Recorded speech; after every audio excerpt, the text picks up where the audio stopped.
Assalamualaikum warahmatullahi wabarakatuh. Hari ini pelajaran akhlak mengenai ketertiban.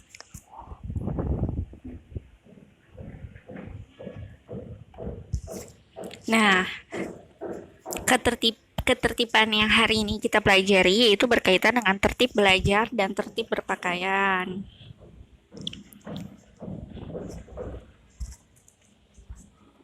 Kalian bisa buka buku kalian di halaman 8. Nah, kompetensi dasar dari pembelajaran kita hari ini yaitu menerapkan cara belajar dengan tertib dan menerapkan cara berpakaian dengan tertib. Kita mulai ya. Bismillahirrahmanirrahim. Nah, tertib belajar. Nah, di sini ada ceritanya Ahmad.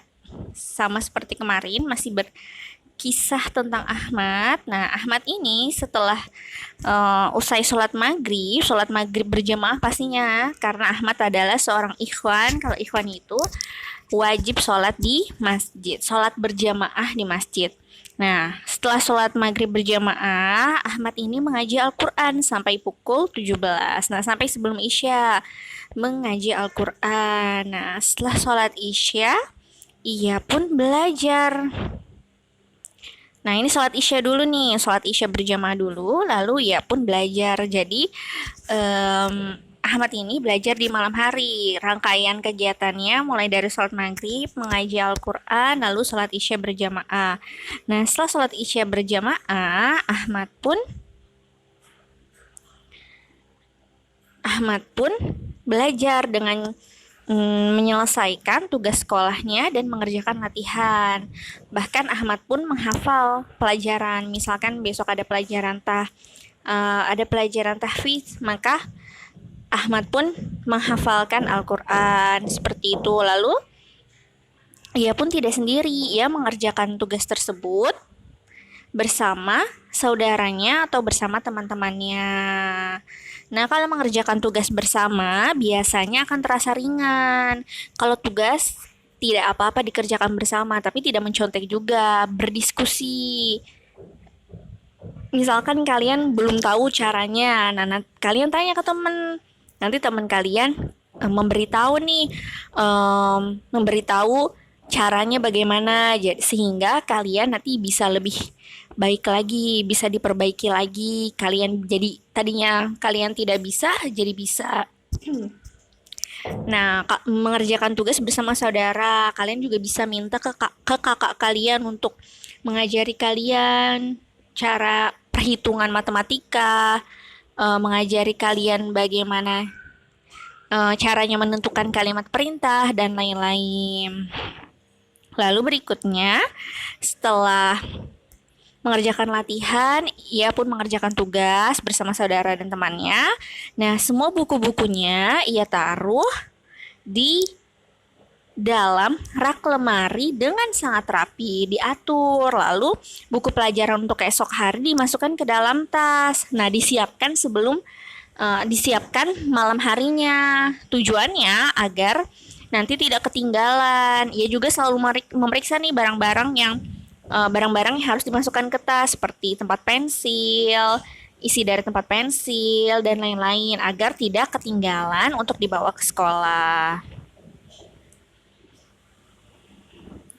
Nah, ia pun rajin belajar. Kenapa Ahmad rajin belajar? Karena Ahmad ingin menjadi orang yang berilmu, berhasil mencapai cita-cita dan menjadi orang solih. Nah, tujuan kita belajar juga salah satunya itu merupakan kewajiban kita kepada orang tua.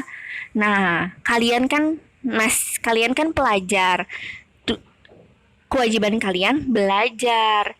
Nah, belajar itu salah satu bentuk kewajiban kalian kepada orang tua. Maksud kewajiban apa? Kewajiban itu adalah sesuatu yang harus kalian tunaikan. Kalau tidak kalian tunaikan, berarti nanti kalian berdosa.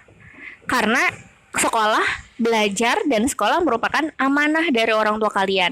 Orang tua kalian ini ingin kelak kalian bisa menjadi orang yang lebih baik dibandingkan orang tua kalian. Karena dengan ilmu Dengan ilmu nanti kita bisa menjadi orang yang lebih baik. Kita bisa beramal dengan lebih baik lagi. Seperti itu. Jadi ilmu baru amal. Nah, orang tua kalian pun juga ingin kalian seperti itu. Makanya kalian belajar. Kenapa orang tua kalian meminta kalian terus belajar? Karena orang tua sejatinya ingin kalian menjadi lebih baik dibandingkan mereka. Bukan lebih baik secara materi, harta, tapi menjadi orang yang lebih baik, orang yang lebih solih.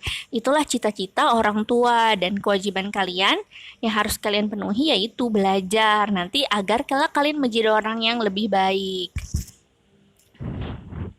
Lalu berikutnya tertib berpakaian. Nah, ternyata selain tertib belajar, Ahmad pun juga tertib berpakaian. Pakaiannya selalu rapi, selalu sesuai dengan setiap kondisi, setiap situasi, seperti itu.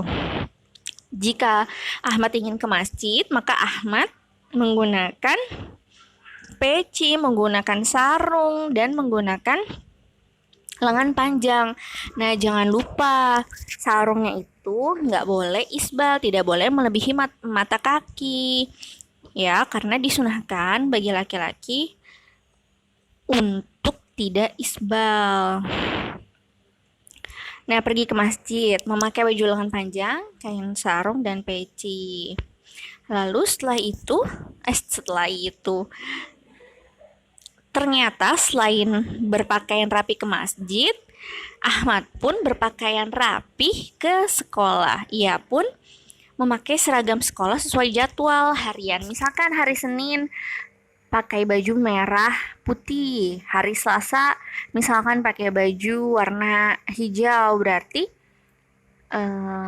si Ahmad tersebut menggunakan pakaian seragam sesuai dengan jadwal harian. Nah, berarti itu namanya tertib. Berikutnya lagi, setelah Ahmad tadi pergi ke masjid, bagaimana cara berpakaiannya, lalu berpakaian ketika pergi ke sekolah, lalu bagaimana cara berpakaian Ahmad ketika Ahmad membantu orang tua atau bermain. Ternyata Ahmad ketika bermain hanya menggunakan kaos yang nyaman dan celana panjang. Ingat, laki-laki tidak boleh pakai celana pendek, harus menggunakan celana panjang yang tidak isbal ya. Nah, selain tertib dalam berpakaian, pakaian Ahmad pun bersih dan rapi. Nah, kenapa ya bisa bersih dan rapi? Karena Ahmad selalu membantu ibu mencuci pakaian sehingga pakaian bersih dan rapi. Mencucinya menggunakan sabun dan air sehingga bersih. Hilang semua najisnya, semua kotorannya hilang sehingga bisa dipakai untuk sholat. Seperti itu. Nah, setelah dicuci pakaiannya, Ahmad pun menjemurnya. Masya Allah ya, Ahmad ini walaupun baru kelas 2 SD, tapi Ahmad sudah mencuci pakaiannya sendiri, bahkan sudah menjemurnya sendiri pula. Nah, Ahmad pun membantu ibu menyetrika pakaian. Menyetrika pakaian tujuannya agar pakaian tersebut rapi. Ya, dan menyimpannya di dalam lemari. Nah, ini kenapa Ahmad itu terlihat rapi, bersih, karena hal-hal yang dilakukan oleh Ahmad ini menghasilkan kerapian dan kebersihan itu sendiri. Nah, selain itu, Ahmad pun selalu memakai pakaian yang menutup tubuh, terutama bagian pusar sampai lutut. Nah, kenapa bagian pusar sampai lutut? Karena itu adalah batas aurat laki-laki. Jadi, batas aurat laki-laki itu adalah pusar sampai lutut. Nah, pakaiannya ini tidak terlalu tipis dan ketat hingga tidak menampakkan bentuk aurat. Lalu, menutup aurat antara pusar sampai lutut. Nah, pakaian pun tidak menyerupai perempuan. Nah, pakaian pun harus sesuai dengan sunnah Rasulullah, yaitu tidak isbal. Nah, sekian penjelasan tentang akhlak, yaitu tertib belajar dan tertib berpakaian. Nah, untuk pekan depan insya Allah akan dibahas tertib beribadah, tertib makan, dan tertib di jalan. Nah, semoga dengan pembelajaran akhlak kali ini kalian bisa mengambil ibrah hikmah dari kegiatan Ahmad, dari bagaimana cara Ahmad hidup, bagaimana cara Ahmad tertib belajar dan tertib berpakaian. Ya, sekian dari Ibu. Wassalamualaikum warahmatullahi wabarakatuh.